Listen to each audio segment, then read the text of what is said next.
Bom dia a todos, muito amados irmãos e irmãs.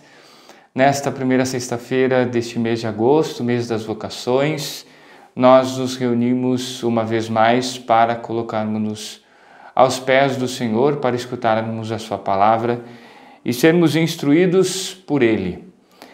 O evangelho deste dia é de Mateus, capítulo 16, versículos 24 a 28. Mateus 16, 24 a 28.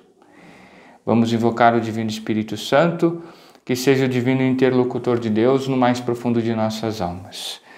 Em nome do Pai, do Filho e do Espírito Santo. Amém. Vinde, Espírito Santo, e enchei os corações dos vossos fiéis com a luz do Espírito Santo. Fazei que apreciemos retamente todas as coisas segundo o mesmo Espírito e gozemos sempre de sua consolação.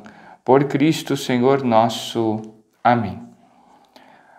O Senhor esteja convosco, Ele está no meio de nós. Proclamação do Evangelho de Jesus Cristo, segundo Mateus. Glória a vós, Senhor. Naquele tempo, disse Jesus aos seus discípulos: Se alguém quer me seguir, renuncie a si mesmo.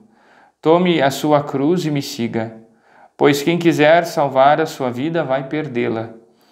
E quem perder a sua vida por causa de mim vai encontrá-la. De fato, que adianta o homem ganhar o mundo inteiro, mas perder a sua vida? O que poderá alguém dar em troca de sua vida? Porque o Filho do Homem virá na glória do seu Pai, com os seus anjos, e então retribuirá a cada um de acordo com a sua conduta. Em verdade vos digo, alguns daqueles que estão aqui não morrerão antes de verem o Filho do Homem vindo com o seu reino. Palavra da salvação, glória a vós, Senhor. Muito amados irmãos e irmãs, nós estamos na sequência então desses trechos do capítulo 16 que marcam uma guinada, vamos dizer assim, na perspectiva na caminhada, enfim, do Evangelho de Mateus. Depois que Jesus pergunta, que foi o Evangelho de 2 dias atrás, ou de ontem, depois que Jesus pergunta aos discípulos quem ele é, e Pedro então responde: Tu és o Cristo, Filho de Deus. Então, aí sim, no mesmo dia, mas a segunda parte do Evangelho, Jesus anuncia a sua morte e ressurreição. Então ali nós temos justamente uma guinada, uma virada. Ou seja, a partir de agora, como que entra o mistério da cruz.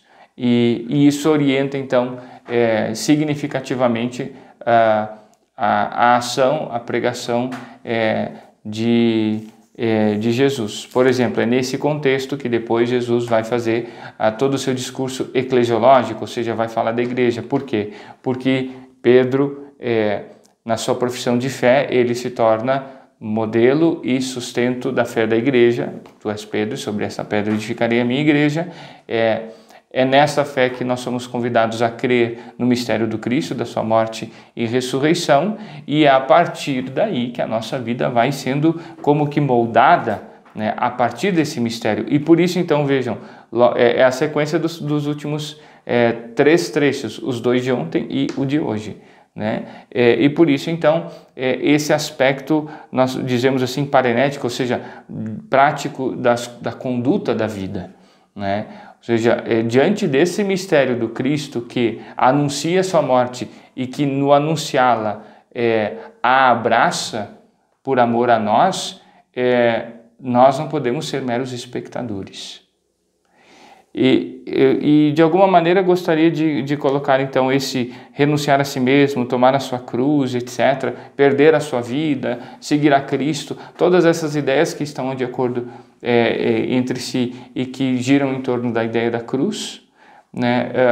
Gostaria de relacionar essas ideias com aquela máxima cartucha que dizia justamente que está a cruz colocada e as outras coisas e o mundo segue a sua órbita, segue adiante, ou seja, tudo passa diante da cruz. A cruz está fixa, aí colocada, posta.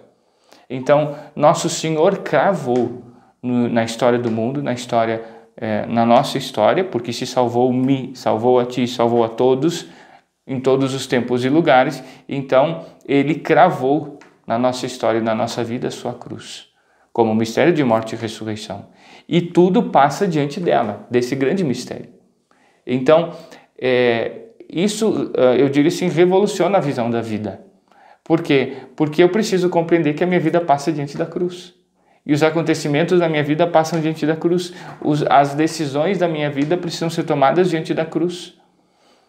A compreensão dos meus relacionamentos precisam ser compreendidos, ou seja, precisam ser alcançados à sombra da cruz.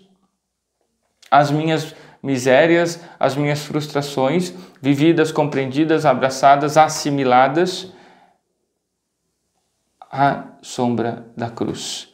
Assim, amados irmãos e irmãs, nós somos convidados a compreender a cruz nesse seu realismo profundo e nessa sua dinâmica tão bela que a Igreja, desde os seus primórdios, chamou e chama a cruz de árvore da vida. A cruz é uma fonte de onde beber um amor autêntico, profundo, maior, que vence todos os condicionamentos, os egoísmos, as vaidades.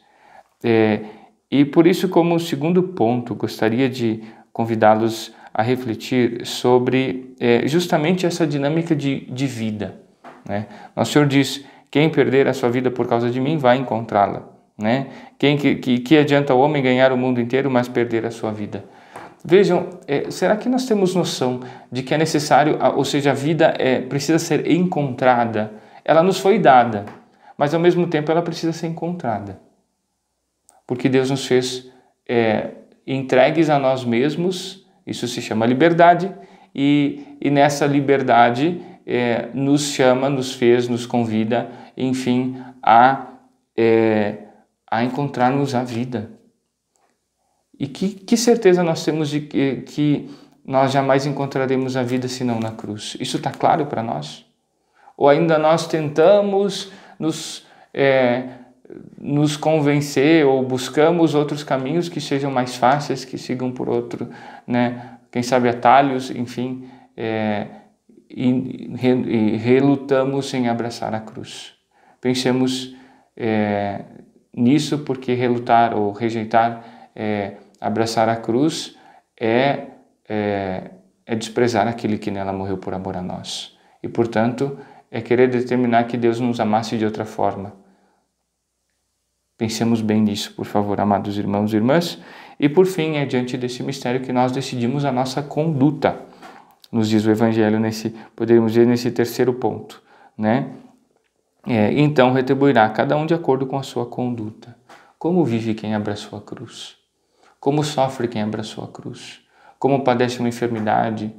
Como é frustrado em suas expectativas, desejos? Né? Como passa por uma discussão? Né? Como trabalha? Como é demitido? Como estuda? Ou como ganha uma promoção? Com que conduta tem aquele que abraçou a cruz? Pensemos diante de Nosso Senhor e abracemos sempre mais a cruz para vivermos a sua dinâmica intensa de morte e ressurreição. Louvado seja nosso Senhor Jesus Cristo, para sempre seja louvado. Coloquemo-nos agora diante de Deus num ato, numa disposição de louvor e gratidão pela vida dos nossos irmãos e irmãs, dos membros de nossa comunidade que hoje celebram o seu aniversário, daqueles que celebram também o aniversário de vida matrimonial. Queremos elevar vossa vida em prece a Deus, pedindo que largamente, generosamente, vos conceda a sua graça essa que produza tudo o que for necessário em termos de conversão, de santificação e de testemunho autêntico de alegria cristã. Que pela intercessão da Virgem Maria, vocês possam ser santificados então na vida e na família. Ave Maria, cheia de graça, o Senhor é convosco. Bendita sois vós entre as mulheres, e bendito é o fruto do vosso ventre, Jesus. Santa Maria, Mãe de Deus, rogai por nós, pecadores, agora e na hora de nossa morte. Amém. Concluindo então, queremos recordar, hoje sexta-feira, dia de nós fazermos sempre um gesto de solidariedade com a paixão do Cristo, por isso a igreja nos recomenda a abstinência de carne, dia penitencial, não é? Um dia de também na nossa oração termos mais presente a cruz do Cristo. Sendo a primeira sexta-feira, Nosso Senhor nos convida a fazermos reparação ao seu Sacratíssimo Coração, que tanto ama os homens e é tão desprezado nesse seu amor. Nós teremos aqui, como de toda a primeira sexta-feira do mês, a exposição do Santíssimo a partir das 9 horas e os padres à disposição para as confissões nesse período, então das 9 às 15 horas, depois às 15h30 temos a missa do apostolado da oração, certo? Então fica o convite a aproveitarmos esse tempo tão precioso, por menos que seja, às vezes eu sei que alguns não vão conseguir ficar 1 hora, até mais do que isso, mas 15, 20 minutos que se possa silenciar na presença de Nosso Senhor, é algo realmente precioso e que tenho certeza há de repercutir profundamente na nossa vida como um todo. O Senhor esteja convosco, Ele está no meio de nós. Abençoe-vos Deus Todo-Poderoso pela intercessão da Santíssima Virgem Maria, nossa Mãe, de São José, seu esposo, e de São Pedro, nosso padroeiro. Pai, Filho e Espírito Santo. Amém. Tenham todos um abençoado dia. Fiquem com Deus.